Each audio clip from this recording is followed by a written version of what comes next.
Is living in a cold home good for your health? Dr. J and Dr. I let us know. Now, here are Val Warner and Ryan Cheverini on Season 8 of Windy City Live. Later, we play another round of fact or fiction with our twin OBGYNs, Dr. J and Dr. I. We'll be right back. All right, they're our favorite twin OBGYNs from right here in Chicago, and they're back to play a little fact or fiction with us. Let's hear it for Dr. J and Dr. I. All right, hi you guys, we missed you. Good to see you. Welcome to Season 8. I think I can still say that, we're only a week in. But congratulations are in order first. You guys have a new book out, and this was Everything You Ever Wanted to Know About Pregnancy. That's right, yes ma'am.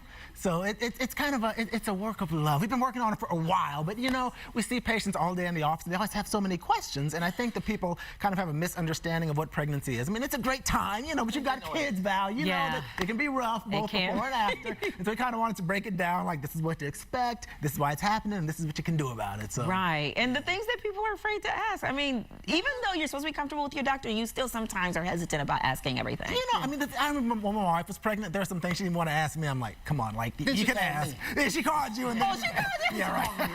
That's hilarious. All right, well, let's get to our favorite part. This is the game, Fact or Fiction. Here we go, number one. Pregnant women can have a severe fear of childbirth.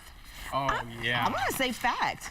Because especially if you've never been through it before. Even the husbands are afraid of childbirth. They should be. So it actually is a fact. That is true. There's something called tocophobia. And really anything that is unknown can, you know, engender fear, but especially with pregnancy, because you just don't know what's going to happen, be it your first pregnancy or your fifth pregnancy. But if you get the book. If you get the book, you'll know everything. But the thing is, if you find that your fear is really taking over your life or it's making you afraid to even continue the pregnancy, some people terminate, you need to see somebody about it. A little fear is normal, but if it's like really taking over your life, you need to talk to somebody about it. Right. Have you guys been in a situation where you've had patients that are that terrified and of it? oftentimes what they'll do is they're really terrified of childbirth, not the pregnancy, and so they'll request a C-section. And so now we're actually doing more primary C-sections on request, basically.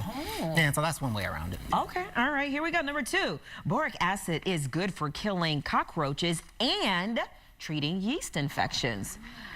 I don't think you would ask the question unless it was fact. I know, but I think you wouldn't know anything about yeast infections. I just don't think you want boric acid treating infections. Nobody wants to fess up because of the cockroaches, but it's actually fact. It is a fact. There you go. It is a fact. So this is the thing. So boric acid, it's a poison. So what happens is the roaches eat it and they die. But the thing is that roaches, they eat each other too. So they'll eat the dead roaches and that'll kill the other roaches. So basically it works well for roaches, but also it works well for yeast infections because the pH of the vagina is acidic. And so if it goes a little higher, if you remember your chemistry, it becomes basic, you're more prone to infections, including yeast infections. The acid in the boric acid brings the pH back down. So it actually does work. So it kills roaches and treats yeast infections. That's a commercial for boric acid. And it cures hunger because I'm not hungry anymore.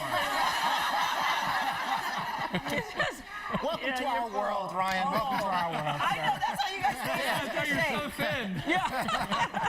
All right, here we go. Number three, living in a cold home, keeping it at a low temperature is actually good for you. I feel like this is a fact. I think for sleep it's a fact. I think it's a fact. I think for sleeping it is. Look at Ryan. See, Ryan's on this stuff. So, but the thing, it's actually well, it's both fact and fiction. Okay. So it's fact in the sense that sleeping in a low temperature actually increases metabolism, good for weight loss. But it's fiction in the sense that scientists have recently found that the lower the temperature, the higher your blood pressure. And that makes sense. Like, you know, wintertime is heart attack and stroke season because the blood pressure is higher. So what I tell people is keep the temperature high during the day, low at night. 70 or above during the day. Exactly. 70 or above during the day. So that's good for your blood pressure? And then 65 to 68 at night. For the metabolism. Oh, yeah. Yeah. Oh, yeah. So you'll be all cuddled up and you make a baby, you'll come see us 9 months later. And then you buy the book. Now, I do sleep under a ceiling fan. Like, I have to sleep under a ceiling I need the noise. I need the noise. Yeah, I don't need the noise. I need the cold air. All right, here we go. Number four. Infant feces have good bacteria and like kombucha. Am I saying I think it's kombucha or kombucha. Like, kombucha can improve your gut health.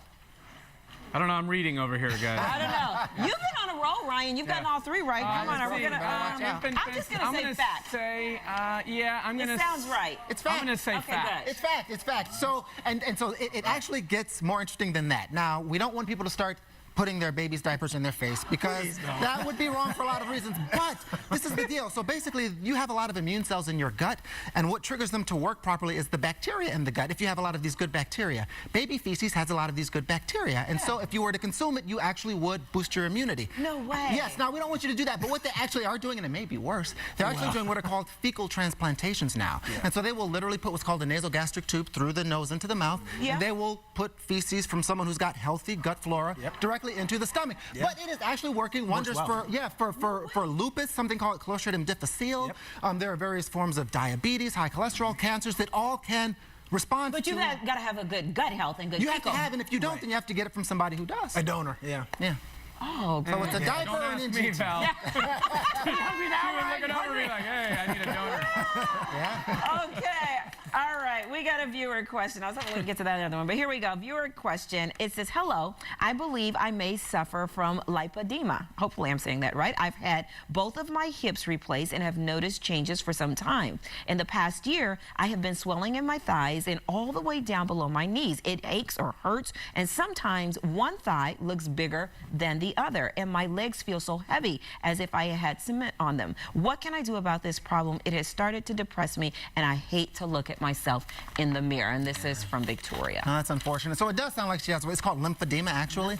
And so basically anything that damages lymph nodes, surgery, trauma will cause the fluid that the lymph nodes normally drain to collect in the legs, and so they get really swollen and they look pretty unsightly. So unfortunately, you can't replace or repair lymph nodes, but you can see a certified lymphedema therapist, and these are therapists who show you how to do exercises to get that fluid moving. You can go to a certified masseuse who can do what's called lymphedema massage, where they do certain maneuvers to help get that fluid moving, or you can wear compression devices, and those things all help. And that's it. That's it, unfortunately, Okay, well, good luck, Victoria, with that information. And make sure you head to WindyCityLive.com for more information on Dr. J and Dr. I in their medical blog, Twin Doctors TV, and the book that Ryan has in his hand. And if you have a question for the docs, just send us an email with Dr. J and Dr. I in the subject line to WCL@WindyCityLive.com. And Dr. J and Dr. I have a copy of everything you ever wanted to know about pregnancy for everyone in the audience.